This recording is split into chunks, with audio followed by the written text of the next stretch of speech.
How to add a pop-up on WordPress. Do you want to capture your website visitors' attention and really boost the conversation? Pop-ups can be a fantastic tool for that. Let's walk through how you can easily add one to your WordPress site. The first thing you have to do is go to www.wordpress.com and log into your account. Then you will be directed to this type of interface which we call dashboard or a my home. So once you are on the dashboard, you can see a lot of options on your left hand side. You can see it over here. From the option, select the plugin which is over here. Tap on it. Now you can see search bar over here, type pop-up builder over here, then enter.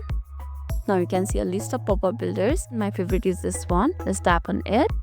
My website is using a free plan, so I wouldn't be able to install it. However, if you have an upgraded plan, you will see install button over here. Simply tap on it. That will start the installing process, and after installing it, this button will change to activate. Tap on it and it will be activated. After activation, usually a new menu item for your pop-up plugin will appear in WordPress dashboard, which will be just above this Jetpack. After you have found it, simply navigate to your pop-up plugin setting, and this is where the fun begins. You can usually create a new pop-up from the scratch or pre-made templates. Simply tap on option that you prefer and proceed the process. Templates are the great starting point, especially if it's your first time. Browse through them and pick the one that suits your goal. Next, time to customize. Change the text, images, color, make it match your website style. Think about the message, what you want your visitors to do. Sign up, click a button, make it clear and compelling. And finally, configure the display setting. When should your pop-up appear? Immediately on a page load, after a few seconds, when someone tries to leave the page, these are called the tickers. Choose the one that best fit for your strategy and don't honor your visitor. And once you are happy with everything,